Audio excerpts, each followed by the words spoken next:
بہت سے ائمہ کرام کے نزدیک مہر کی کوئی مقدار کم سے کم متعین نہیں ہے، جو چاہے رکھ لیں، 5 روپے بھی رکھ سکتے ہیں۔ لیکن حنفیہ کے نزدیک مہر کی کم سے کم مقدار متعین ہے، اس سے کم آپ مہر کے طور پہ نہیں رکھ سکتے، اور دلیل اس کی قرآن مجید کی آیت ہے قد علمنا ما فرضنا علیہم فی ازواجہم وما ملکت ایمانہم، کہ اللہ تعالیٰ فرماتے ہیں ہمیں معلوم ہے کہ ہم نے مومنین پر ان کی بیویوں کے بارے میں کیا ان پر لازم قرار دیا ہے۔ آگے ارشاد فرمائے لکی لا یکون علیک حرج، تاکہ اے نبی آپ پر حرج نہ ہو، یعنی اللہ تعالیٰ نے نبی کو تو آسانی دی ہے کہ وامرأۃ مؤمنۃ ان وہبت نفسہا لنبیہ، کہ کوئی بھی عورت بغیر مہر کے آپ صلی اللہ علیہ وسلم سے نکاح کرنا چاہے تو کر سکتی ہے، لیکن یہ عامۃ المومنین کے لیے اس کی اجازت نہیں ہے۔ تو اس سے پتہ چلتا ہے کہ عامۃ المومنین کو مہر کی کچھ نہ کچھ مقدار دینی پڑے گی۔ اب مال کی کچھ مقدار ایسی ہوتی ہے جو نہ ہونے کے برابر ہوتی ہے، جیسے یہ کوئی بھی 1 روپیہ اٹھا کے دے دے، آج کسی کو 2 روپے دے دے، تو یہ جو قرآن مجید کی آیت ہے ما فرضنا علیہم، کہ ہم نے جو کچھ ان پر فرض کیا ہے مہر کے معاملے میں ہمیں معلوم ہے، تو اس سے معلوم ہوتا ہے کچھ نہ کچھ مقدار بہرحال فرض ہے، لیکن قرآن و سنت نے اس کو واضح طور پر بیان نہیں کیا۔ تو ایسی آیات کو مجمل کہا جاتا ہے، اور مجمل کا حکم، یعنی مجمل کا مطلب اس کو اللہ نے یہ تو بیان کر دیا کہ کچھ مقدار فرض ہے، اور ظاہر ہے یہ عورت کی عزت کے لیے، تاکہ مرد کی جیب سے کچھ پیسہ نکلے گا تو اسے قدر ہوگی، تو وہ بہت معمولی سی اگر رقم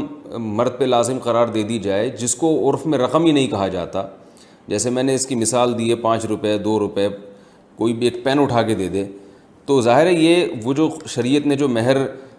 جس حکمت سے لازم کی ہے وہ حکمت بالکل فوت ہو جاتی ہے۔ اور نبی صلی اللہ علیہ وسلم کا جو ایک امتیاز ہے کہ آپ صلی اللہ علیہ وسلم کو بلا مہر بھی نکاح کی اجازت ہے، وہ امتیاز بھی ختم ہو جاتا ہے۔ تو اس لیے کچھ نہ کچھ مقدار بہرحال متعین ہے، ہمیں قرآن اور سنت کے ان دلائل سے پتہ چلتا ہے، لیکن وہ کتنی مقدار ہے اس کا صراحتاً ذکر نہیں ہے۔ اور ایک اصول ہے کہ یعمل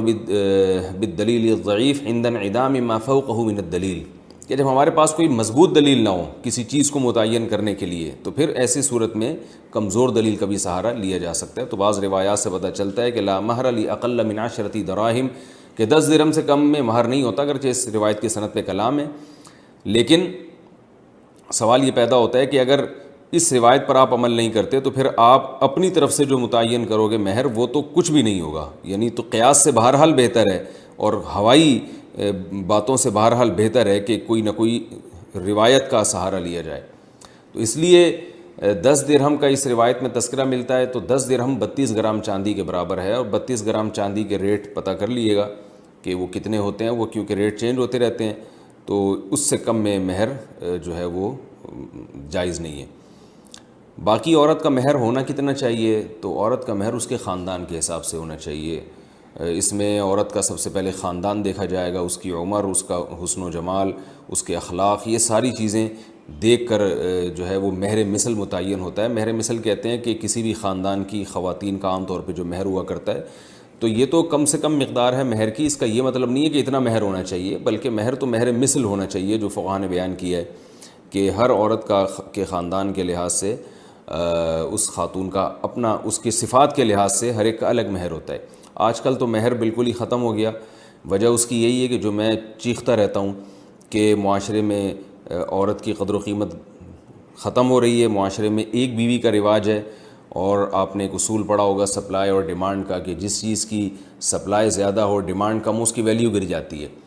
تو خواتین کی جو یعنی آبادی کا ریشو ہے وہ تو بڑھ رہا ہے، مردوں میں موت کا تناسب زیادہ ہے، اور جو فیملی پلاننگ کی وجہ سے جس خاندان کے ہاں 2 بیٹے ہو جاتے ہیں وہ تو نسل روکتے ہیں، اگر بیٹیاں ہوتی ہیں تو بسا اوقات 6 بیٹیوں کے بعد ایک بیٹا ہوتا ہے، تو اس طرح بیٹیوں کا گروتھ ریشو بڑھ رہا ہے، بیٹوں کا جو ہے وہ وہیں آ کے رکا ہوا ہے۔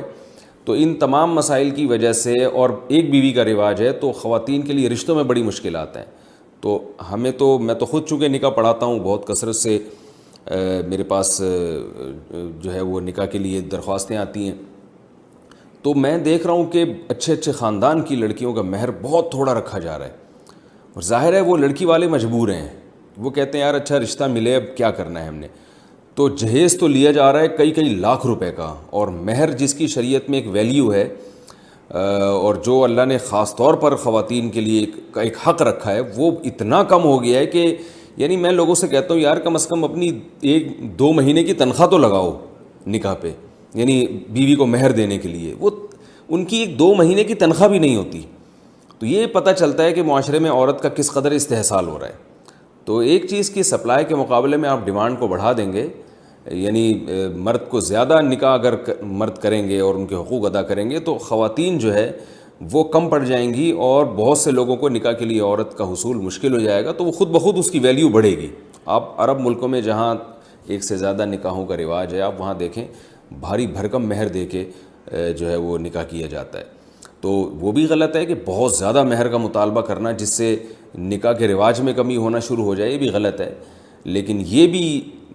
ٹھیک نہیں ہے جو آج کل معاشرے میں ہو رہا ہے. 5-5 10 ہزار روپے مہر رکھا جا رہا ہے، اور جو ہے وہ جبکہ مرد کی تنخواہ اچھی خاصی ہوتی ہے. تو ایسے ہی جیسے ایک یعنی، اور پھر مہر کا ایک بڑا مقصد یہ بھی ہوتا ہے کہ مرد کے لیے طلاق دینا آسان نہ ہو. اب آپ بتائیں 10,000 15,000 روپے مہر رکھا تو اس کے لیے چھوڑنا تو بہت آسان بات ہے. جب مہر زیادہ ہوتا ہے تو مرد کے لیے چھوڑنا بھی مشکل ہوتا ہے، کیونکہ طلاق کی صورت میں بہرحال مہر وہ تو اس کی ادائیگی یعنی لازم ہو جاتی ہے فوراً. ویسے تو مہر کی ادائیگی پہلے بھی لازم ہے، لیکن طلاق کے بعد تو یعنی فوراً یعنی اس کی ادائیگی ضروری ہو جاتی ہے. تو اس لیے اس جو ہے ہمارے معاشرے میں جو یہ رواج ہے نا، اس کو ختم کرنا چاہیے. باقی انہوں نے پوچھا ہے کہ والد کا مہر کی رقم طے کرنا کافی ہے یا لڑکی کا طے کرنا ضروری ہے؟ تو مہر کیونکہ عورت کا حق ہے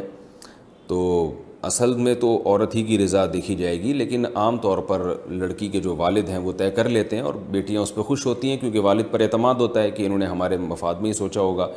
تو اس لیے باپ بھی طے کر لے اور لڑکی اس پہ راضی ہو تو بھی ٹھیک ہے.